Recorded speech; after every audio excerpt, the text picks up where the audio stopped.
ಓಂ ವಿಶ್ವಂ ವಿಷ್ಣುರ್ವಷಟ್ಕಾರೋ ಭೂತಭವ್ಯಭವತ್ಪ್ರಭು ಭೂತಗ್ರದ್ಭೂತಭೃದ್ಭಾವೋ ಭೂತಾತ್ಮ ಭೂತಭಾವನಃ. ಓಂ ವಿಶ್ವನಾಮದಲ್ಲಿನ ಎರಡು ಪದಗಳು ವಿ ಮತ್ತು ಶ್ವ.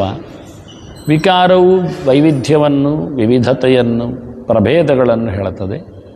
ಶ್ವಕಾರವು ಗತಿಯನ್ನು ಹೇಳುತ್ತದೆ ಅಂತ ಕಂಡಿದ್ದೇವೆ. ಈಗ ಅವರ 31ನೇ ಅರ್ಥ ಅದರ ಮೇಲೆ ನಿಂತಿದೆ. ವಿವಿಧಾನಾಂ ಜೀವಾನಾಂ ವಿವಿಧಂ ತಮಃ ಸಂಸಾರಃ ಮುಕ್ತಿಶ್ಚೇತಿ ತ್ರಿವಿಧ ಫಲಂ ಗಮಯತೀತಿ ವಿಶ್ವಂ. ವಿವಿಧರಾದ ಜೀವರಿಗೆ ವಿವಿಧವಾದ ಫಲವನ್ನು, ಫಲದಲ್ಲಿ ವೈವಿಧ್ಯ 3 ಪ್ರಕಾರ ಇದೆ. ಹಾಗಾಗಿ ಜೀವರು 3 ಪ್ರಕಾರ ಇದ್ದಾರೆ, ಉತ್ತಮರು, ಮಧ್ಯಮರು, ಅಧಮರು ಅಂತ. ಹಾಗಾಗಿ ಅವರಿಗೆ ಅನುಗುಣವಾಗಿ ಅದಕ್ಕೆ ಸಂಬಂಧಿಸಿದಂತೆ ಮೋಕ್ಷವನ್ನು, ಹಾಗೆಯೇ ನಿತ್ಯ ಸಂಸಾರವನ್ನು ಮತ್ತು ತಮಸ್ಸನ್ನು ಹೊಂದಿಸುವವನು, ಕೊಡುವವನು ಎನ್ನುವ ಅರ್ಥದಲ್ಲಿ ವಿಶ್ವಶಬ್ದದ ಚಿಂತನೆ. 32ನೇದರಲ್ಲಿ ವಿಶ್ವ ಎನ್ನುವಲ್ಲಿ ವಿಶು ಮತ್ತು ವ ಅಂತ ಪ್ರತ್ಯೇಕ ಮಾಡ್ತಾರೆ. ಈಗ ವಿಶು ಅಂದರೆ ಪ್ರಜೆಗಳು ಅಂತ ಅರ್ಥ. ವಿಟ್ ವಿಷವು ವಿಷಃ ಅಂತ ನಡೆಸುವ ಕ್ರಮ. ವಿಶ್ ಶಬ್ದ ಆರಂಭದಲ್ಲಿ ಬಿಟ್ಟಿರ್ತದೆ. ಹಾಗಾದರೆ ವಿಷಾಂ ಪ್ರಜಾನಾಂ ವಂ ಜ್ಞಾನಂ ಅನೇನೇತಿ ವಿಶ್ವಂ. ಪ್ರಜೆಗಳಿಗೆ ಜ್ಞಾನವನ್ನು ಕೊಟ್ಟವರು ಇದು ಜ್ಞಾನ ಮುದ್ದಿಷ್ಟಮೆಂದು ಹೇಳಿದೆ. ಇಲ್ಲಿ ವಿಶು ಮತ್ತು ವ ಅಂತ ಪ್ರತ್ಯೇಕ ಮಾಡಿದ್ದು, ಹಿಂದಿನಾಗಲ್ಲ. ವಿಷಾಂ ಪ್ರಜೆಗಳಿಗೆ ಅಂದರೆ ಜನರಿಗೆ ಅಂತ ಅರ್ಥ, ಅವರಿಗೆ ಜ್ಞಾನವನ್ನು ಕೊಟ್ಟವನು. ಇನ್ನು ವಿ ಅತಿಶಯ ಜ್ಞಾನ ರೂಪಂ ತೃತೀಯೋತಿಶಯ ಇತಿ ಅಕಾರಸ್ಯ ಇಕಾರಃ ಶ್ವಂ ಸರ್ವಗತಂಚೇತಿ ವಿಶ್ವಂ. ಈಗ ಇನ್ನೊಂದು ವಿಭಾಗ ಮಾಡುವುದು ವಿ ಮತ್ತು ಶ್ವಂ ಅಂತ ಪ್ರತ್ಯೇಕ ಭಗವಂತನಿಗೆ ಅರ್ಥ ಮಾಡುವಲ್ಲಿ. ವಿ ಅಂದರೆ ವಿಶೇಷವಾದ ಜ್ಞಾನವುಳ್ಳವನು ಅಂತ ಅರ್ಥ. ವಿ ಅಂದರೆ ವಿಶೇಷ ಅಂತಲೇ ಅರ್ಥ ಬೇಕಾದರೆ. ಇಲ್ಲಿ ಹೇಳುವಾಗ ವರಿದಿ ಜ್ಞಾನ ಮುದ್ದಿಷ್ಟಮೆಂದು ಹೇಳಿದಿರಲ್ಲ, ಹೌದು, ವಕಾರವೇ ಜ್ಞಾನವನ್ನು ಹೇಳುತ್ತದೆ. ಮತ್ತು ವಾಕೆ ವಿ ಬಂದದ್ದು ಯಾವಾಗ? ಅ ಇ, ಅದು ತೃತೀಯೋತಿಶಯ ಅಂತ. 3ನೆಯ ಅಕ್ಷರ ಬಂದರೆ ಪ್ರಥಮಾಕ್ಷರದ ಬದಲಿಗೆ ಅತಿಶಯ ಅರ್ಥವನ್ನು ಹೇಳಬೇಕು ಅಂತ ಕ್ರಮ. ಹಾಗಾದರೆ ವಿ ಅಂದರೆ ಅತ್ಯಂತ ಜ್ಞಾನ ವಿಶಿಷ್ಟನಾದವನು ಎನ್ನುವ ಅರ್ಥದಲ್ಲಿ ವಿ, ಅದನ್ನು ಉಲ್ಲೇಖ ಮಾಡಿದರು. ವಿ ಅತಿಶಯ ಜ್ಞಾನ ರೂಪಂ ಅಂತ ಅರ್ಥ. ವಿಕಾರಕ್ಕೆ ಹೇಗೆ ಬಂತು? ತೃತೀಯೋತಿಶಯ ಇತಿ ಅಕಾರಸಿ ಇಕಾರ. ವಕಾರದಲ್ಲಿರುವಲ್ಲಿ ವ ಎನ್ನುವುದು ಜ್ಞಾನ ಅರ್ಥ ಆದರೆ ವಾ ವಿ ಒಂದಕ್ಕೆ 3. ಹೀಗೆ ತೃತೀಯ ಅಕ್ಷರ ಇಕಾರ ಇದೆ. ಹಾಗಾಗಿ ವಿ ಅಂದರೆ ಅತ್ಯಂತ ಜ್ಞಾನರೂಪ ಅಂತ ಅರ್ಥ. ಮತ್ತು ಶ್ವ ಅಂದರೆ ಟುವೋಶ್ವಿ ಗತಿ ವೃದ್ಧಿಯೋ ಹಿಂದೆ ಹೇಳಿದ್ದಲ್ಲ, ಶ್ವ ಅಂದರೆ ಗತಿ ಅಂತ, ಸರ್ವತ್ರ ಗಮನ ಅಂತ, ಸರ್ವಗತ ಅಂತ ಅರ್ಥ, ಎಲ್ಲ ಕಡೆ ಇದ್ದಾನೆ. ಜಾಗೃತ್ ಪ್ರವರ್ತನಾಯ ವಿಶತಿ ದಕ್ಷಿಣಾಕ್ಷಿ ಇತಿ ವಿಶ್ವಂ. ಇನ್ನೊಂದು ಈಗ ವಿಶ್ವ ಶಬ್ದಕ್ಕೆ ವಿಶತಿ ಇತಿ ವಿಶ್ವಂ ಅಂತ ಮಾಡಿತ್ತು. ಇದು ವಿಶ್ರಲ್ ಪ್ರವೇಶನೆ ಅಂತ ಧಾತ್ವಾರ್ಥ, ಒಳಗೆ ಹೋಗ್ತಾನೆ ಅಂತ. ಎಲ್ಲಿ ಒಳಗೆ ಹೋಗ್ತಾನೆ? ಬಲಕಣ್ಣಿನ ಒಳಗೆ ಅಂತ ಅರ್ಥ. ಈಗ ಯಾಕೆ? ಜಾಗೃತ ಪ್ರವರ್ತನಾಯ, ಮನುಷ್ಯನನ್ನು ಜಾಗೃತಗೊಳಿಸಲಿಕ್ಕೆ, ಎಚ್ಚರಗೊಳಿಸಲಿಕ್ಕೆ ಅಂತ ಅರ್ಥ. ಮನುಷ್ಯನಿಗೆ 3 ಅವಸ್ಥೆಗಳುಂಟಲ್ಲ, ಜಾಗೃತ, ಸ್ವಪ್ನ, ಸುಷುಪ್ತಿ ಅಂತ. ಹಾಗಾಗಿ ಎಚ್ಚರದ ಅವಸ್ಥೆಗಾಗಿ ಭಗವಂತ ಬಲಕಣ್ಣಿಗೆ ಬರ್ತಾನೆ. ದಕ್ಷಿಣಾಕ್ಷಿ ಇತಿ ವಿಶತಿ. ಬಲಕಣ್ಣಿನ ಹತ್ತಿರದಲ್ಲಿ ಪ್ರವೇಶ ಆದಾಗ ಎಚ್ಚರ ಆಗ್ತದೆ ಅಂತ ಕ್ರಮ.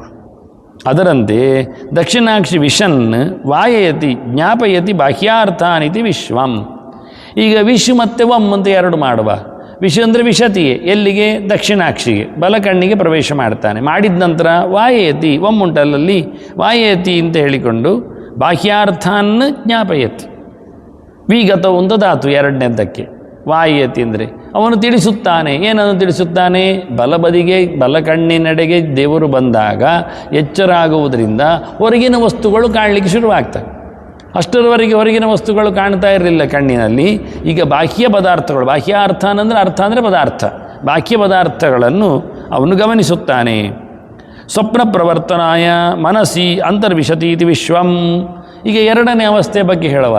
ವಿಶತೀತಿ ವಿಶ್ವಂ ಅದೇ ಶಬ್ದಾರ್ಥ. ವಿಶಲ್ ಪ್ರವೇಶನೆ ಅಂತಲೇ ಧಾತ್ವರ್ಥ ಮಾಡುವ. ವಿಷ್ಣು ಪ್ರವೇಶನೆ ಅಂತ ಪ್ರವೇಶ ಮಾಡ್ತಾನೆ. ಎಲ್ಲಿಗೆ? ಮನಸ್ಸಿಗೆ. ಯಾಕೆ? ಸ್ವಪ್ನದ ಅವಸ್ಥೆಯ ಪ್ರೇರಣೆಗಾಗಿ ಅನ್ನುವ ಅರ್ಥದಲ್ಲಿ. ಆ ಬಳಿಕ ಮನಸ್ಸಂತರ್ವಿಶನ್ ಜ್ಞಾಪಯತಿ ಸ್ವಪ್ನಂ ಅರ್ಥಮಿತಿ ವಿಶ್ವಂ ಯಥಾ ಪ್ರಕಾರ ಬಲಕಣ್ಣಿಗೆ ಬಂದಾಗ ಹೇಗೆ ಅವನು ಇಲ್ಲಿಗೇನಾಯಿತು ವಿಷ್ ಮತ್ತು ವಂ ಎರಡು ಇಟ್ಕೊಳ್ಬೇಕು. ವಿಶತಿ ಮನಸ್ಸಿಗೆ, ಯಾಕೆ ಸ್ವಪ್ನದ ವ್ಯವಸ್ಥೆಯಲ್ಲಿ. ಆನಂತರಲ್ಲಿ ವಾಯಯತಿ ಅಂತಲ್ಲಿ ಮತ್ತೆ ಜ್ಞಾಪನ ಮಾಡಿಸ್ತಾನೆ. ಏನು ಮಾಡ್ತಾನೆ? ತಿಳಿಸ್ತಾನೆ. ಏನು ಪದಾರ್ಥಗಳನ್ನು? ಸ್ವಪ್ನ ಪದಾರ್ಥಗಳನ್ನು ತಿಳಿಸ್ತಾನೆ. ಸ್ವಪ್ನದಲ್ಲಿಯೂ ವಿಶಿಷ್ಟವಾದ ವಿಷಯಗಳನ್ನೆಲ್ಲ ನೋಡ್ತಾನಿವ, ಅದನ್ನು ತಿಳ್ಕೊಳ್ತಾನೆ, ಮನಸ್ಸಿನಲ್ಲಿ ಕಾಣ್ತಾನೆ. ಅದು ಯಾಕೆ ಆಯಿತು? ಅದು ದೇವರಿಂದ ಆಯಿತು, ಅದು ವಿಶ್ವಂ. ಇನ್ನು ಮೂರನೇದು ನಿದ್ರಾ ನಿಯಮನಾಯ ವಿಶತಿ ಹೃದಯಮಿತಿ ವಿಶ್ವಂ. ಇಲ್ಲಿ ಮನಸ್ಸಿಗೆ ಪ್ರವೇಶ ಮಾಡಿದ್ದಾನೆ ಸ್ವಪ್ನದ ಪದಾರ್ಥಗಳನ್ನು ತೋರಿಸಿಕೊಡುವಾಗ. ಇಲ್ಲಿ ಮತ್ತೆ ಪುನಃ ವಿಶತಿ ಇತಿ ವಿಶ್ವಂ ಮಾಡಲಿಕ್ಕೆ ಇನ್ನೊಂದು ಅರ್ಥ. ಒಳಗೆ ಪ್ರವೇಶ ಎಲ್ಲಿ ಮಾಡಿದ್ದಾನೆ? ಹೃದಯದಲ್ಲಿ ಪ್ರವೇಶ ಮಾಡಿದ್ದಾನೆ. ಹೃದಯದಲ್ಲಿ ಪ್ರವೇಶ ಮಾಡೋದ್ರಿಂದ ಏನಾಗಿದೆ ಅವಸ್ಥೆ? ನಿದ್ದೆ ಬರಲಿಕ್ಕೆ ಶುರುವಾಗಿದೆ. ನಿದ್ರೆಯ ಪ್ರವರ್ತನೆಗಾಗಿ ವಿಶತಿ ಹೃದಯಂ ಅಂತ ಅರ್ಥ. ಅಲ್ಲಿ ಮತ್ತೆ ಪುನಃ ಹೃದಯಂ ವಿಶನ್ ಕೇವಲ ಆನಂದಂ ಅನುಭಾವಯತಿ ಇತಿ ವಿಶ್ವಂ. ಅಲ್ಲಿ ಮತ್ತೆ ಪುನಃ ವಾಯಯತಿ ಜ್ಞಾಪಯತಿ, ಏನನ್ನು? ಆನಂದವನ್ನು ನೆನಪಿಸುತ್ತಾನೆ, ಆನಂದವನ್ನು ಅನುಭವಿಸುವಂತೆ ಮಾಡುತ್ತಾನೆ. ಹೃದಯವನ್ನು ಪ್ರವೇಶ ಮಾಡಿ ಭಗವಂತ ಆನಂದವನ್ನು ಅವನಿಗೆ ಜೀವನಿಗೆ ಅನುಭವಿಸುವಂತೆ ಮಾಡ್ತಾನೆ. ನಿದ್ರೆಯಲ್ಲಿ ಅನುಭವ ಆಗುವಂತೆ ಮಾಡ್ತಾನೆ. ಆದರೆ ಎಚ್ಚರದಲ್ಲಿ ನಿದ್ದೆ ಮಾಡಿದ್ದರ ಸುಖದ ಅನುಭವ ಆಗುವುದಿಲ್ಲ. ಅದು ಎಚ್ಚರ ಅಲ್ಲ. ಎಚ್ಚರದ ನಿದ್ದೆ ಯಾವುದು ಕೇಳಿದರೆ ಅದು ಧ್ಯಾನ. ಬಾಹ್ಯದಲ್ಲಿ ನಿದ್ದೆಯಾಗಿ ಕಾಣ್ತದೆ, ಒಳಗಿನಿಂದ ಎಚ್ಚರ ಇರ್ತದೆ. ಅದರಿಂದ ಎಚ್ಚರದ ನಿದ್ದೆ ಅದು ಧ್ಯಾನ. ಸಾಮಾನ್ಯವಾದ ನಿದ್ದೆ ಎಚ್ಚರ ತಪ್ಪಿದ ನಿದ್ದೆ. ಎಚ್ಚರ ಇಲ್ಲದಿದ್ದರೇ ನಿದ್ದೆ ಬರುವುದು. ನಿದ್ರೆಯು ಎಚ್ಚರವು ಒಂದೇ ಕಡೆಯಲ್ಲಿ ಇಲ್ಲ. ಹಾಗಾಗಿ ನಿದ್ರೆಯಲ್ಲಿ ಹೃದಯದಲ್ಲಿ ಪ್ರವೇಶ ಮಾಡಿದವ ಅವನಿಗೆ ಆನಂದದ ಅನುಭವವನ್ನು ಕೊಡಿಸುತ್ತಾನೆ. ಜೀವಸ್ಯ ನಿದ್ರೆಯ ವಿಲೀನಂ ಶ್ವಂ ಜ್ಞಾನಂ ಅನೇನೇತಿ ವಿಶ್ವಂ. ನಿದ್ರೆಯಲ್ಲಿ ಜೀವನಿಗೇನು ಗೊತ್ತಾಗೋದಿಲ್ಲ. ಆದ್ದರಿಂದ ಏನು ಮಾಡ್ತಾನೆ ದೇವರು? ಅದನ್ನೇ ಉಲ್ಲೇಖ ಮಾಡಿದ್ರಿ ಇಲ್ಲಿ.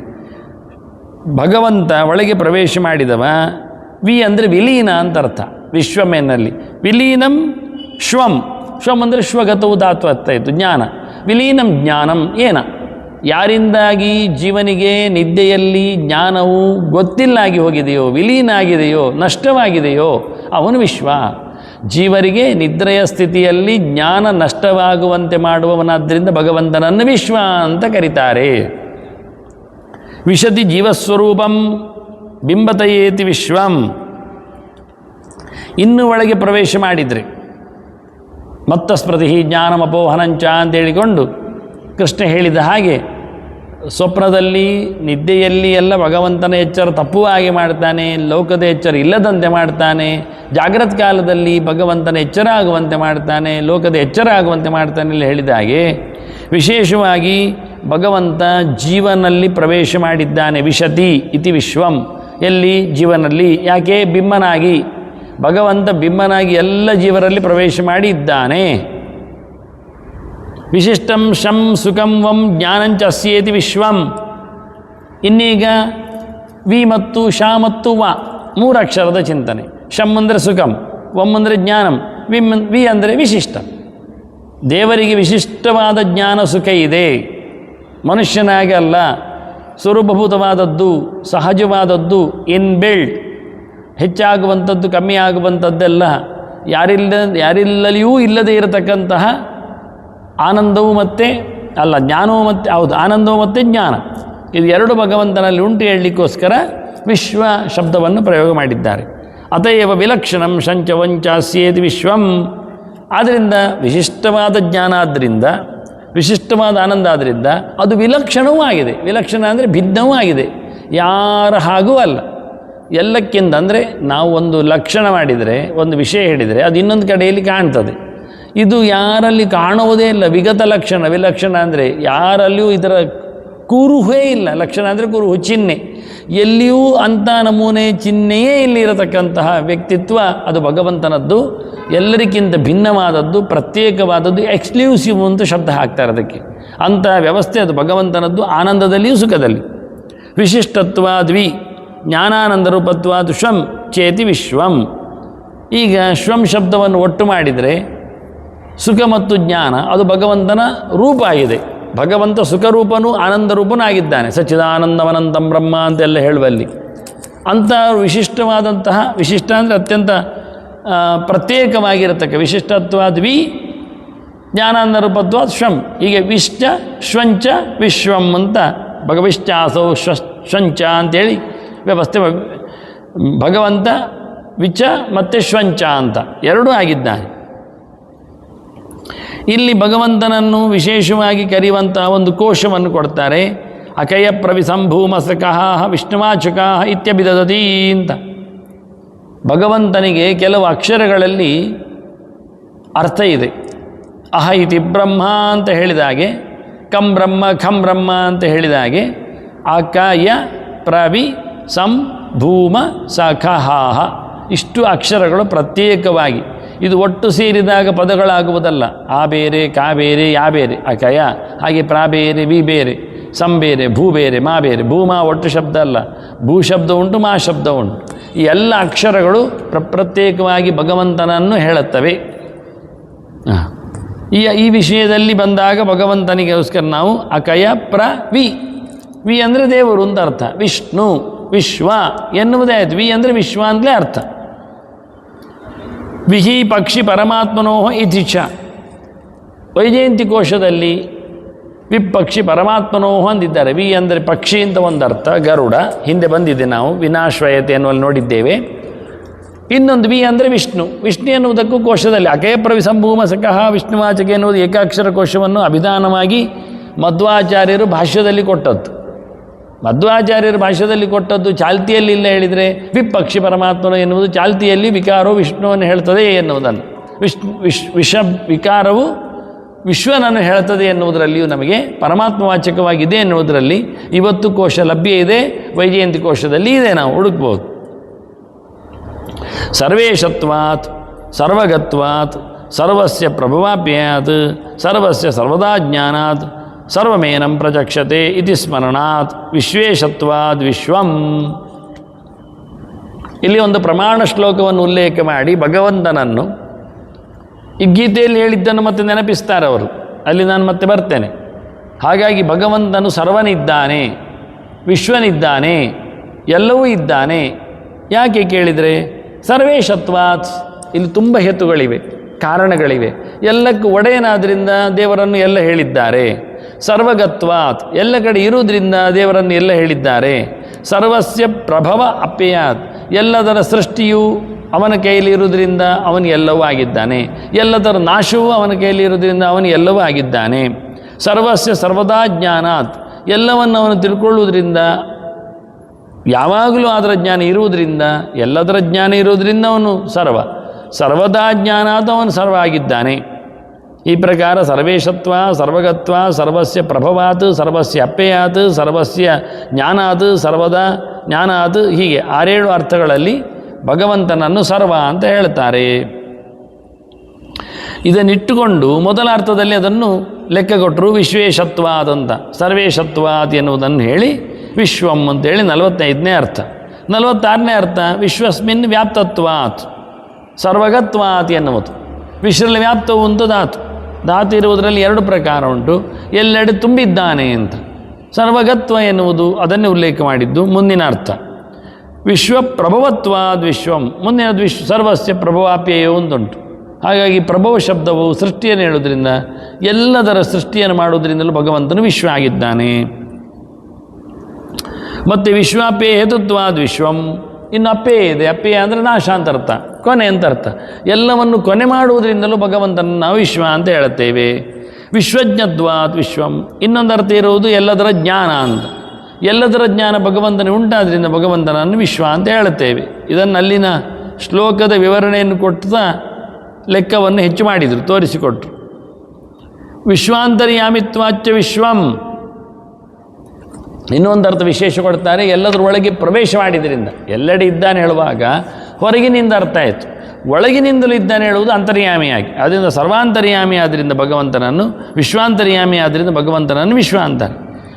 ವಿಶ್ವಜ್ಞತ್ವಾದ್ ವಿಶ್ವಂ, ಎಲ್ಲವನ್ನು ತಿಳಿದವನಾದ್ರಿಂದ. ಮತ್ತು ವಿಶ್ವಾಂತರ್ಯಾಮಿತ್ವಾಚ್ಯ ವಿಶ್ವಂ, ಹೀಗೆ 50 ಅರ್ಥಗಳಾಗಿವೆ. ಈ 50 ಅರ್ಥಗಳಿಗೆ ಪ್ರಮಾಣವನ್ನು ಹೇಳ್ತಾರೆ ಅವರು.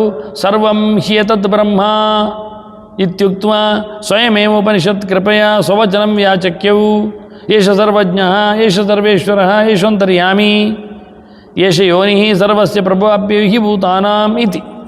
ಇಡೀ ಸಮನ್ವಯವನ್ನು ಸರ್ವಂ ಕಲ್ವಿದಂ ಬ್ರಹ್ಮ ಅಂತ, ಸರ್ವಂ ಹ್ಯೇತತ್ ಬ್ರಹ್ಮ ಅಂತ ಹೇಳ್ತಾ ಇದೆಲ್ಲವೂ ದೇವರು ಅಂತ ಹೇಳಿದಿ ಉಪನಿಷತ್ತು. ಅದು ಹೇಳ್ತದೆ. ಯಾಕೆ ನಾನು ಹಾಗೆ ಹೇಳಿದೆ ಅಂದರೆ ಏಷ ಸರ್ವಜ್ಞ ಅಂತ ಹೇಳಿ, ಇವನು ಎಲ್ಲವನ್ನು ತಿಳ್ಕೊಂಡಿದ್ದಾನೆ, ಅದರಿಂದ ಸರ್ವನು ವಿಶ್ವನು. ಹಾಗೆ ಮತ್ತು ಮುಂದುವರಿತಾ ಹೇಳ್ತದೆ ಏಷ ಸರ್ವಜ್ಞ ಏಷ ಸರ್ವೇಶ್ವರ ಯಶೋಂತರ್ಯಾಮಿ, ಆದ್ದರಿಂದ ಸರ್ವ ಅಂತರ್ಯಾಮಿ, ಆದ್ದರಿಂದ ಸರ್ವ ಇದ್ದಾನೆ. ಏಷ ಯೋನಿಹಿ ಸರ್ವಸ್ಯ, ಎಲ್ಲ ಜಗತ್ತಿಗೆ ಕಾರಣ ಯಾವುದಕ್ಕೆ? ಪ್ರಭವಮಾಪ್ಯಯವು, ಸೃಷ್ಟಿಗೆ ಕಾರಣ, ಸಂಹಾರಕ್ಕೆ ಕಾರಣ. ಸರ್ವಸ್ಯ ಪ್ರಭವಾತ್ ವಿಶ್ವಂ ಸರ್ವಸ್ಯ ಅಪಿಯಾತ್ ವಿಶ್ವಂ. ಯಾರಿಗೆ? ಭೂತಾನ, ಎಲ್ಲ ಜೀವಜಾತಗಳಿಗೂ ಸೃಷ್ಟಿಯಾದಿಯನ್ನು ಕೊಟ್ಟವ ಇತಿ. ಇನ್ನು ಆಪ್ನೋತಿ ಶಬ್ದ ಬರಲಿಲ್ಲ, ವ್ಯಾಪ್ತಿಯನ್ನು. ಸರ್ವಂ ಸಮಾಪ್ನೋಷಿ ತಥೋಸಿ ಸರ್ವಃ ಅಂತೇಳಿ ಕೃಷ್ಣನಿಗೆ ಗೀತೆಯಲ್ಲಿ ಈ ಮಾತು ಬಂದಿದೆ. ಅರ್ಜುನ ಹೇಳುತ್ತಾನೆ, ನೀನು ಸರ್ವ ಇದ್ದಿ ಮಾರಾಯ. ಯಾಕೆ? ಎಲ್ಲ ಕಡೆ ತುಂಬಿದ್ದಿ, ಇಷ್ಟರಲ್ಲಿ ವ್ಯಾಪ್ತವು.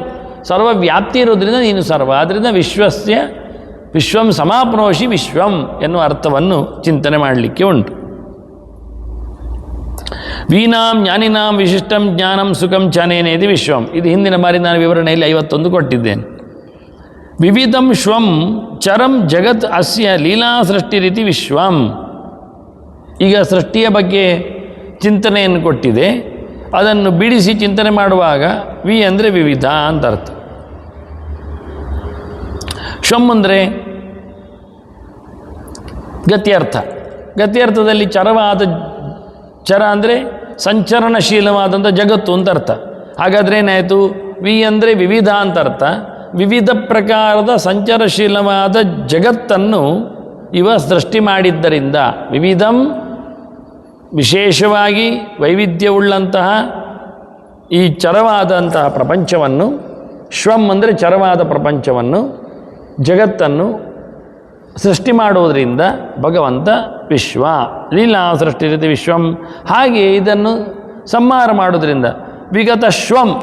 ಬಹಳ ವಿಚಿತ್ರವಾದ ವಿಶ್ವ ಶಬ್ದದ ಚಿಂತನೆ ಇಲ್ಲಿ ತಂದಿದ್ದಾರೆ. ವಿಶ್ವ ಅಂದರೆ ವಿಗತ ಶ್ವಂ ಅಂತ. ಶ್ವಂ ಅಂದರೆ ಚರ ಅಂತ, ಶ್ವಗತಿ ಅಂತ ಅರ್ಥ. ಚರ ಇಲ್ಲದ್ದು ಅಂತ. ವಿಗತ ಚರ ಅಂದರೆ ಅಚರ ಅಂತ ಅರ್ಥ. ಸ್ಥಾವರ ಅಂತ, ನಿಂತದ್ದು ಅಂತ ಅರ್ಥ. ಜಡ ಅಂತ ಅರ್ಥ ಬೇಕಾದರೆ. ಅದರಿಂದ ವಿಗತ ಶ್ವಂ ಗತಿವಿರಹಿತಂ ಅಚರಂ ಜಗತ್ ಅಪಿ ಅಸ್ಯೇತಿ. ಎಂಥದ್ದು? ಅಸ್ಯ ಲೀಲಾ ಸೃಷ್ಟಿ ರೀತಿ, ಹಿಂದಿನದ್ದು. ಚರದ ಸೃಷ್ಟಿ ಮಾಡಿದ್ದರಿಂದ ಅವನು ವಿಶ್ವ, ಅಚಲಗಳ ಸೃಷ್ಟಿ ಮಾಡಿದ್ದರಿಂದಲೂ ಅವನು ವಿಶ್ವನಾಗಿದ್ದಾನೆ. ನ ಶ್ವಯತಿ ಕರ್ಮಣ ವರ್ತತೆ ಇತಿ ವಿಶ್ವಂ. ಇನ್ನು 54ನೇ ಅರ್ಥಕ್ಕೆ ಬಂದಾಗ ಶ್ವ ಧಾತುವಿಗೆ ಗತ್ಯರ್ಥ ಅಲ್ಲದೆ ವೃದ್ಧ್ಯರ್ಥ ಶ್ವಿ ಗತಿ ವೃದ್ಧಿಯೋ ಅಂತ ಇರ್ಲಿಕ್ಕೆ ಹೋಗಿ ಇನ್ನೊಂದು ಅರ್ಥ ವೃದ್ಧಿ ಅಂತ ಉಂಟು. ಆದ್ದರಿಂದ ಇವನು ಯಾವುದೇ ಪ್ರಕಾರದಲ್ಲಿ ಕರ್ಮದಿಂದ ಬೆಳೆಯುವುದಿಲ್ಲ. ನಮ್ಮ ಯಾವುದೇ ಕರ್ಮಗಳಿಂದ ಅಥವಾ ಇತರ ಜಗತ್ತಿನ ಕರ್ಮಗಳಿಂದ ಭಗವಂತನೇನು ಬೆಳೆಯುವಂಥದ್ದಿಲ್ಲ. ಇದಾಗೆ ಇರ್ತಾನೆ ಭಗವಂತ. ಆದ್ದರಿಂದ ನವರ್ಧತೆಯನ್ನು ಅರ್ಥ ತರಲಿಕ್ಕೆ ನ ಶ್ವಯತಿ ನ ಕರ್ಮಣ ವರ್ಧತೆ ಇತಿ ವಿಶ್ವಂ. ನ ಶ್ವಯತಿ ಇತಿ ವಿಶ್ವಂ. ವಿ ಶಬ್ದ ವಿರುದ್ಧ ಇಲ್ಲ ಹೇಳುವಂಥದ್ದು. ನ ಶ್ವಯತಿ ಇತಿ ವಿಶ್ವಂ ನ ವರ್ಧತೆ ಇತ್ಯರ್ಥ. ದೇವರು ಕರ್ಮದಿಂದಲೂ ವೃದ್ಧಿಯನ್ನು ಪಡೆದಿಲ್ಲ. ಯಾಕೆಂದರೆ ದೇವರಲ್ಲಿ ಯಾವುದೇ ರೀತಿಯಾದಂಥ ಕರ್ಮದ ಫಲದ ಸಂಬಂಧ ಇಲ್ಲ. ಅವನದು ಲೀಲಾ ಸೃಷ್ಟಿ ಆದ್ದರಿಂದ ಗಮ್ಮತ್ತಿನಲ್ಲಿದ್ದಾನಾದ್ರಿಂದ ಅವನದು ಯಾವುದೇ ವ್ಯಾಪಾರಗಳು ಆಯಾಸಪೂರ್ವಕವಾದದ್ದಲ್ಲ. ಲೀಲೆ ಎನ್ನುವಂಥದ್ದು ಆನಂದಪೂರ್ಣವಾಗಿದ್ದಾಗ ಮಾತ್ರ ನಡೀತದೆ. ಯಾರು ಮನುಷ್ಯರ ಲೀಲೆ ಅಂತ ಹೇಳುವುದೇ ಇಲ್ಲ. ಯಾಕೆ? ಮನುಷ್ಯ ಸಂಕಟದಲ್ಲೇ ಇರ್ತಾನೆ. ಎಲ್ಲಿಯೋ ಆನಂದ ಬರಬೇಕು ಅಂತ ಆನಂದದಲ್ಲೇ ಓಲಾಡುವುದಿಲ್ಲ. ವಿಶ್ವಂ ಸ್ವತೋ ನಿಶ್ಚಲಂ. ಇನ್ನು ವಿಶ್ವ ಅಂದರೆ ವಿಗತ ಶ್ವಂ ಅಂತ ಅರ್ಥ ಹೇಳಿದೆ, ಗತಿ ಇಲ್ಲದ್ದು ಅಂತ. ಸ್ವಯಂ ಭಗವಂತನಲ್ಲಿ ಗತಿಯೇ ಇಲ್ಲ. ಯಾಕೆ? ಸರ್ವಗತನಾಗಿದ್ದಾನೆ. ಗಮ್ಮತ್ತು ಕೇಳಿದರೆ ಎಲ್ಲೆಡೆ ದೇವರು ಇರುವುದರಿಂದ ದೇವರು ಹೋಗುವುದೆಲ್ಲಿಗೆ? ದೇವರಿಗೆ ಗತಿಯೇ ಇಲ್ಲ. ದೇವರಿಗೆ ನಮಗೆ ಹೇಳೋದು ನಮಗೆ ಗತಿಯೇ ಇಲ್ಲ. ನೋಡ್ಲಿಕ್ಕೆ ಹೋದರೆ ದೇವರಿಗೆ ಗತಿ ಇಲ್ಲ. ಯಾಕೆ? ಹೋಗ್ಲಿಕ್ಕಿಲ್ಲ. ಅವನು ಹೋಗುವುದಿಲ್ಲ. ಯಾಕೆ? ಟೈಟ್. ಸರ್ವವ್ಯಾಪ್ತನಿದ್ದವನು ಹೋಗುವುದು ಹೇಗೆ? ಆದ್ದರಿಂದ ವಿಗತ ಶ್ವಂ ವಿಶ್ವಂ ಎನ್ನುವ ಅರ್ಥ. ನ ಶ್ವಯತಿ ನ ಕರ್ಮಣ ವರ್ತದೆ ಆಯಿತು. ವಿಶ್ವಂ ಸ್ವತೋ ನಿಶ್ಚಲಂ ಅಥಾಪಿ ವಿವಿಧ ರೂಪೈ ವಿವಿಧಂ ವಿಚಿತ್ರಂಚ ಶ್ವಯತಿ ಚಲತಿ ಇತಿ ವಿಶ್ವಂ. ಮತ್ತು ದೇವರು ಎಲ್ಲ ಕಡೆ ಹೋಗ್ತಾನೆ ಅಂತ ಕೇಳಿದ್ದೇವೆ. ಹೌದು, ಆದ್ರಿಂದಲೇ ಹೇಳ್ತೇವೆ ನಾವು ವಿಶ್ವಂ ವಿವಿಧತೆಯ ಶ್ವಂ ಗತಿ ಚಲತಿ ಅಂತ. ಒಮ್ಮೆ ಚಲನೆ ಇಲ್ಲ ಅಂತೀವಿ, ಮತ್ತೊಮ್ಮೆ ಚಲನೆ. ಹೌದು, ದೇವರು ಹೇಗೆ ಬೇಕಾದರೂ ಇದ್ದಾನೆ. ಅದು ಭಗವಂತನ ವಿಶೇಷವಾದಂಥ ಸಾಮರ್ಥ್ಯ ಅನಿಸಿದೆ. ಆದ್ದರಿಂದ ಭಗವಂತ ವಿವಿಧವಾಗಿರತಕ್ಕಂಥ ರೂಪಗಳಿಂದ ವಿವಿಧವಾದ ವಿಚಿತ್ರವಾದಂಥ ವ್ಯವಸ್ಥೆಗಾಗಿ ಸಂಚಾರ ಮಾಡ್ತಾನೆ. ವಿಚಿತ್ರವಾಗಿ ಹೋಗ್ತಾನೆ, ವಿವಿಧವಾಗಿ ಹೋಗ್ತಾನೆ. ಭಗವಂತ ವಿವಿಧವಾದ ರೂಪಗಳಿಂದ ಬಂದು ಸೇರ್ತಾನೆ. ವಿವಿಧಂ ವಿಚಿತ್ರಂಚ ಶ್ರೇಯತ್. ಇನ್ನೊಂದು ವಿ ಅಂದರೆ ವಿಚಿತ್ರವಾಗಿಯೂ ಬರ್ತಾನೆ. ಏನು ವಿಚಿತ್ರ ಕೇಳಿದರೆ ಅದು ಮುಂದೆ ಅವನ ಬರುವ ರೂಪಗಳಲ್ಲಿ ಚಿಂತನೆ ಮಾಡಲಿಕ್ಕೆ ಬರ್ತದೆ. ವೇತಿ ಗಚ್ಚತಿ ಜೀವಜಾತಂ ಅಂತರ್ಯಾಮಿತಯ ಗತ್ವಾಚ ಶ್ವಾಯಯತಿ ಅವಗಮಯತಿ ವಿಷಯಜಾತಮಿತಿ ವಿಶ್ವಂ. ಈಗ ಮೊದಲಿಗೆ ವಿಶ್ವ ಶಬ್ದ ಬೇಡ, ಮಾತ್ರ ಇಟ್ಕೊಳ್ಳುವ. ವಿಗತವು ಧಾತುವಲ್ಲಿ ವೇತಿ ಅಂತ ಹೋಗ್ತಾನೆ. ಎಲ್ಲಿಗೆ? ಜೀವನ ಒಳಗೆ. ಯಾಕೆ? ಅಂತರ್ಯಾಮಿಯಾಗಿ. ಜೀವನ ಒಳಗೆ ಅಂತರ್ಯಾಮಿ ಅಂದರೆ ವಿರೋಧ ಮಾಡಲಿಕ್ಕೆ ಬರುವುದಿಲ್ಲ. ಮೂಗು ಮುಚ್ಚುವ ಪ್ರಶ್ನೆಯೇ ಅಲ್ಲ. ಮೂಗು ಮುಚ್ಚಿದ್ರೆ ದೇವರು ಬರುವುದಿಲ್ಲಲ್ಲ, ದೇವರು ಇಲ್ಲ ಆಗ್ತಾನೆ.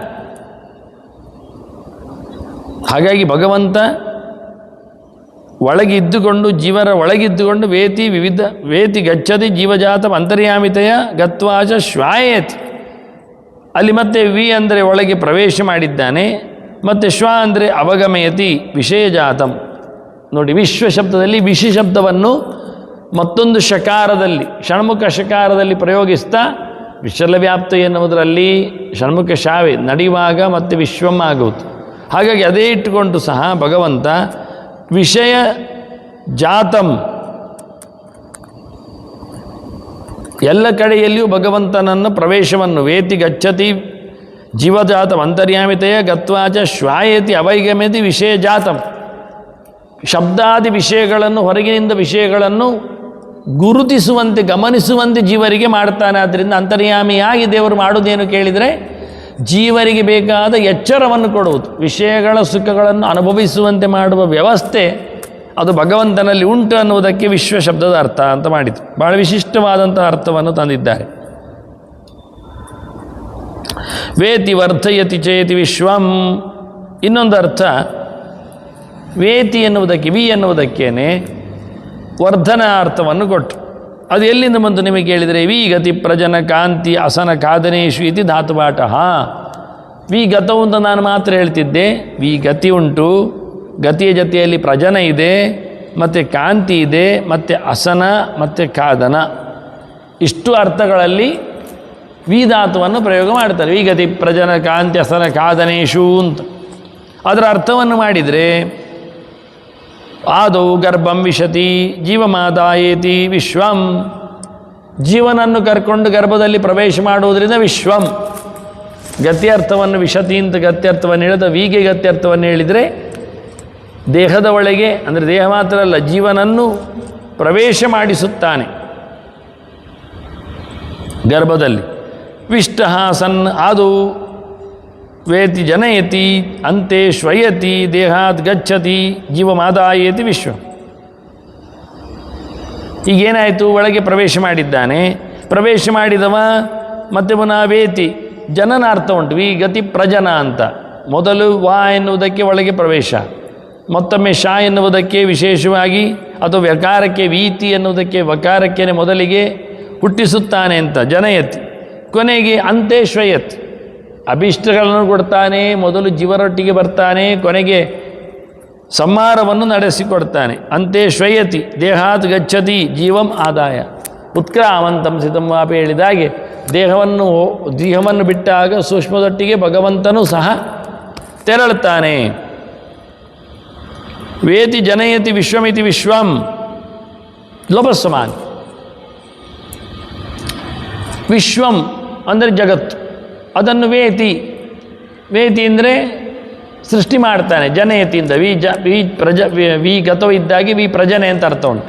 ವಿಶ್ವಂ ವೇತಿ, ಅಲ್ಲಿ ವಿ ವಿಶ್ವಂ ಬೇಕಲ್ಲ, ಎರಡೆರಡು ಬೇಕಲ್ಲ. ಅದು ಒಂದು ಸಮಾನ ಅಕ್ಷರಗಳು ಬಂದಾಗ ಒಂದು ಲೋಪ ಮಾಡ್ಬೋದು, ಹಿಂದೆ ಹೇಳಿದ್ದೇನೆ. ಅದರಿಂದ ವಿಶ್ವಂ ಬೇಡ, ವಿಶ್ವಂ ಸಾಕು. ಸಮಾನವಾದ ಅಕ್ಷರಗಳು. ಮೊದಲ ಅಕ್ಷರ ವಿ ಎನ್ನುವುದು ಪ್ರಜನನನ್ನು, ಸೃಷ್ಟಿಯನ್ನು ಹೇಳ್ತದೆ. ವಿಶ್ವಂ ಎನ್ನುವುದನ್ನು ಜಗತ್ತನ್ನು ಹೇಳ್ತದೆ. ಜಗತ್ತನ್ನು ಸೃಷ್ಟಿ ಮಾಡ್ತಾನೆ. ಇಲ್ಲಿ ಜಗತ್ತು ಮಾತ್ರ ಕಾಣ್ತದೆ ನಮಗೆ ಹೇಳುವಾಗ. ಸೃಷ್ಟಿ ಮಾಡುತ್ತಾನೆ, ಓವರ್ಲೀಪ್ ಆಗಿದೆ. ವಿಶ್ವಂ ಅಂತ ಇದ್ದದನ್ನು ವಿ ಒಟ್ಟು ಹೊಂದೋದ್ರಿಂದ ಒಂದನ್ನು ಕಂಪ್ರೆಸ್ ಮಾಡಿ ಹೇಳಿದ್ದಾರೆ. ವಿಶ್ವಂ, ಜಗತ್ತನ್ನು ಸೃಷ್ಟಿ ಮಾಡುವವ. ಇನ್ನು ವೇತಿ ಗಮನೀಯೋ ಭವತಿ ಶ್ವಾಭ್ಯಾಂ ಜ್ಞಾನಾನಂದಾಭ್ಯಾಮ್ ಇತಿ ವಿಶ್ವ. ವಿ ಅಂದರೆ ಈಗ ಗತ್ಯರ್ಥ ಅಲ್ಲ, ಕಾಂತಿ ಅರ್ಥ ಮೂರನೇದ್ದು. ಕಾಂತಿ ಅರ್ಥದಲ್ಲಿ ವಿಕಾರಕ್ಕೆ ವಿಶೇಷವಾದ ಅರ್ಥ ಏನು ಕೇಳಿದರೆ ಚಂದ ಕಾಣ್ತಾನೆ ಅಂತ. ವೇತಿ ಅಂದರೆ ಕಮನೀಯೋ ಭವತಿ. ಯಾವುದರಿಂದ? ಮುಂದಿನ ಅಕ್ಷರ ಶ್ವಾಭ್ಯಾಮ್ ಉಂಟು. ಶ್ವ, ಶ ಮತ್ತು ವ. ಜ್ಞಾನ ಸುಖದಿಂದ. ಶ ಅಂದರೆ ಸುಖ, ವ ಅಂದರೆ ಜ್ಞಾನ. ಜ್ಞಾನ ಮತ್ತು ಸುಖದಿಂದ ಭಗವಂತ ಚಂದವಾಗಿ ಕಾಣ್ತಾನೆ. ಇನ್ನು ಕಮನೀಯ ಕಾಂತಿ ಶಬ್ದಕ್ಕೆ ಇಚ್ಛಾ ಅಂತ ಒಂದು ಅರ್ಥ ಉಂಟು. ವಿ ಶಬ್ದಕ್ಕೇನೆ ಗತಿ, ಪ್ರಜನ, ಕಾಂತಿ, ಅಸನ, ಖಾದನ 5 ಅರ್ಥ ಇದ್ದರೆ ಅದರಲ್ಲಿ ಗತ್ಯರ್ಥಕ್ಕೆ ಜ್ಞಾನಾರ್ಥ ಉಂಟು ಅಂತ ಆಯ್ತಲ್ಲ. ಆನಂತರ ಪ್ರಜನಕ್ಕೆ ಸೃಷ್ಟಿ ಅರ್ಥ ಬಿಡಿ, 1 ಅರ್ಥ ಆಯಿತು, 6 ಅರ್ಥ ಆಯ್ತು ಈಗ. ಆನಂತರ ಕಾಂತಿಗೆ ಕಮನೀಯ ಅಂತ ಒಂದು ಅರ್ಥ, ಚಂದ ಅಂತ ಅರ್ಥ, ಕೆಲವೊಂದು ಇನ್ನೊಂದು ಇಚ್ಛಾ ಅಂತ ಅರ್ಥ. ಹೀಗೆ 5 ಹೇಳಿ 8 ಅರ್ಥ ಸಿಕ್ಕಿತ್ತು ನಮಗೆ. ಇನ್ನು ಅಸನದಲ್ಲಿಯೂ ಅರ್ಥ ಹೆಚ್ಚನ್ನು ತೋರಿಸ್ತಾರೆ, ಕಾದನದಲ್ಲಿಯೂ ಅರ್ಥ ಹೆಚ್ಚನ್ನು ತೋರಿಸ್ತಾರೆ. ಹಾಗಾಗಿ ಧಾತ್ವರ್ಥ ಪ್ರಯೋಗವನ್ನು ನೋಡಿಕೊಂಡಾಗ ಬದಲಾವಣೆಗೊಳ್ತದೆ. ಅದೇ ಅರ್ಥ ಮಾಡಲಿಕ್ಕೆ ಬರುವುದಿಲ್ಲ, ಅಷ್ಟೇ ಅರ್ಥದಲ್ಲಿ ನಿಲ್ಲುವುದಿಲ್ಲ. ಆ ಅರ್ಥದಲ್ಲಿ ಹೇಳಿಕೊಂಡಾಗ ಕಾಂತಿ ಇಚ್ಛಾ ಅಂತ ಅರ್ಥ. ತೇನ ವಿಹಿ ಇತಿ ಇಚ್ಛಾ. ಆದ್ದರಿಂದ ವಿಹಿ ಅಂದರೆ ಏನಾಯಿತು? ಈಗ ಗತಿ, ಪ್ರಜನ, ಕಾಂತಿ, ಅಸನ, ಕಾದನದಲ್ಲಿ ಕಾಂತಿ ಶಬ್ದಕ್ಕೆ ಗಮನೀಯ ಅಂತ ಅರ್ಥ ಮಾಡಿಕೊಂಡ್ರೆ ಅದು ಅಲ್ಲದ ಇನ್ನೊಂದು ಅರ್ಥ ಕಾಂತಿ ಇಚ್ಛಾ ಅಂತ ಅರ್ಥ. ಹಾಗಾಗಿ ಭಗವಂತ ವಿಹಿ ಅಂದರೆ ಇಚ್ಛಾ, ವಿನಾ ಸ್ವೇಚ್ಛೆಯ ಶ್ವಯತಿ ಚರತಿ ಭುವಿ ಅವತೀರ್ಯೇತಿ ವಿಶ್ವ. ಈಗ ವಿ ಅಂದರೆ ಇಚ್ಛೆಯಿಂದ ಅಂತ ಅರ್ಥ, ಶ್ವ ಅಂದರೆ ಗತಿ ಅಂತ ಅರ್ಥ, ಹೋಗ್ತಾನೆ ಅಂತ. ಎಲ್ಲಿಗೆ? ಭೂಮಿಗೆ, ಅವತಾರಕ್ಕಾಗಿ. ಹೇಗೆ? ಇಷ್ಟದಿಂದ. ನೀವು ಕೇಳೋದಂಥದ್ದು ಅವನ ಇಷ್ಟದಿಂದ ಈ ಲೋಕದಲ್ಲಿ ಬಂದು ಸಂಚಾರ ಮಾಡಿ. ವಿ ಶಾ ಅಂದರೆ ಚರತಿಯುವುದು, ವಿವಿಧವಾದ ಅಲಂಕಾರ ಅವತಾರಗಳನ್ನು ಹಾಕುವುದುಂಟು ಎನ್ನುವುದು ಅರ್ಥ ಬರ್ತದೆ. ಮತ್ತೊಂದು ಅರ್ಥ ವಂ ಬಲಂ ಅಂತ, 64ನೇ ಅರ್ಥ. ಇಹಿ ಇಚ್ಛಾ. ಈಗ ವಿ ಎನ್ನುವಲ್ಲೇ 2 ಅಕ್ಷರ, ಒಬಯೋರ ಭೇದ ಅಂತೇಳಿ ವಂ ಶಬ್ದಕ್ಕೆ ಬಲಂ ಅಂತ ಅರ್ಥ, ಅಲ್ಲಿರತಕ್ಕಂಥ ಇಕಾರಕ್ಕೆ ಇಚ್ಛಾ ಅಂತ ಅರ್ಥ. ಹೀಗೆ ಬಲದ ಇಚ್ಛೆ ಅಂತ ಅರ್ಥ ಆಯಿತು. ಹಾಗೆ ಶ್ವಂ ಅಂದರೆ ಕ್ರಿಯಾ ಅಂತ ಅರ್ಥ. ತತ್ಸ್ವರೂಪತ್ವಾದ್ ವಿಶ್ವಂ. ಶ್ವಂ ಅಂದರೆ ಶ್ವಗತ ಒಂದು ಧಾತು ಹೇಳಿದ್ದು, ಗತಿ ಅಂದರೆ ಮತ್ತೆ ಮೂಮೆಂಟೇ, ಕರ್ಮವನ್ನೇ. ಆದ್ದರಿಂದ ಭಗವಂತನನ್ನು, ವಿಶಿಷ್ಟವಾದಂಥ ಇಚ್ಛೆಯುಳ್ಳ ಭಗವಂತನನ್ನು ಜೊತೆಯಲ್ಲಿ ಕ್ರಿಯಾರೂಪದಲ್ಲಿ, ಶ್ವಂ ಅಂದರೆ ಕ್ರಿಯಾ, ತತ್ಸ್ವರೂಪತ್ವಾದ್ ವಿಶ್ವಂ ಸ್ವಾಭಾವಿಕಿ ಜ್ಞಾನಬಲ ಕ್ರಿಯಾ ಚ ಇತಿ ಶ್ರುತಿ. 64ನೇ ಅರ್ಥದಲ್ಲಿ ಒಮ್ ಎನ್ನುವುದನ್ನು ಮೊದಲಿಗೆ ವಿಶ್ವಶಬ್ದದಲ್ಲಿರತಕ್ಕ ವಿಕಾರವನ್ನು ಅರ್ಥ ಮಾಡುವಾಗ ಒಮ್ ಅಂದರೆ ಬಲ ಅಂತ ಮಾಡಿದರು, ಪ್ಲಸ್ ಇ ಅಂತುಂಟು, ಇ ಅಂದರೆ ಇಚ್ಛಾ ಅಂತ ಮಾಡಿದರು ಏಕಾಕ್ಷರ ಕೋಶ ಪ್ರಕಾರ. ಹಾಗಾಗಿ ವಿ ಅಂದರೆ ವಿಶಿಷ್ಟವಾಗಿರತಕ್ಕ ಬಲ ಮತ್ತು ಇಚ್ಛೆ ಉಳ್ಳವನು ಅಂತಾಯಿತು. ಮತ್ತೊಮ್ಮೆ ಶ್ವಾಕಾರವನ್ನು ನೀವು ಇನ್ನೊಮ್ಮೆ ತಗೊಳ್ಬೇಕು ಇಡಿಯಾಗಿ. ಅಲ್ಲಿ ವಿಶ್ವಂ ಶಬ್ದದಲ್ಲಿ ಮೊದಲು ವಿ ಮತ್ತು ಶ್ವಂ ಮಾಡಿತ್ತು. ಈಗ ಶ್ವಂ ಅನ್ನೋದು ಕ್ರಿಯಾ ಅಂತ ಅರ್ಥದಲ್ಲಿ ಮಾಡಿತ್ತು. ತತ್ಸ್ವರೂಪತ್ವಾದ ವಿಶ್ವಂ. ಈ ಜ್ಞಾನ, ಶಕ್ತಿ, ಕ್ರಿಯಾ ಇವೆಲ್ಲ ಭಗವಂತನ ರೂಪವೇ ಆಗಿದೆ, ಸ್ವರೂಪವೇ ಆಗಿದೆ, ಹೊರಗಿನಿಂದ ಇರುವಂಥದ್ದಲ್ಲ, ಯಾವಾಗಲೂ ಇರುವಂಥದ್ದು, ಯಾವತ್ತಲೂ ಇರುವಂಥದ್ದು. ಅಂತಹ ಭಗವಂತನನ್ನು ವಿಶ್ವಂ ಅಂತ ಕರೆದಿದ್ದಾರೆ. ಅದಕ್ಕೆ ಮಂತ್ರ ಸ್ವಾಭಾವಿಕಿ ಜ್ಞಾನ ಬಲ ಕ್ರಿಯಾ ಚ. ಭಗವಂತನದ್ದು ಜ್ಞಾನ, ಬಲ, ಕ್ರಿಯೆ ಎಲ್ಲ ಸಹಜವಾದದ್ದು, ಹೊರಗಿನಿಂದ ಬಂದದ್ದಲ್ಲ, ಕಾಲದ ಘಟ್ಟದಲ್ಲಿ ಬಂದದ್ದಲ್ಲ. ಇನ್ನು 64 ಅರ್ಥ ಕೊಟ್ಟಿದ್ದೇನೆ. 65ನೇದ್ದು ಸಜ್ಜೀವೇಶುವೇತಿ ಅಸ್ಯತಿಂದ ಅಸನಾರ್ಥದಲ್ಲಿ ಮುಂದೆ ಅರ್ಥವನ್ನು ಉಲ್ಲೇಖ ಮಾಡ್ತಾರೆ. ಅದನ್ನು ಮುಂದೆ ಸೇರಿದಾಗ ಚಿಂತನೆಯನ್ನು ನಡೆಸುವ ವಂದನೆಗಳೊಂದಿಗೆ ಶ್ರೀಕೃಷ್ಣಾರ್ಪಣಮಸ್ತು. ನಾರಾಯಣ ನಾರಾಯಣ ನಾರಾಯಣ.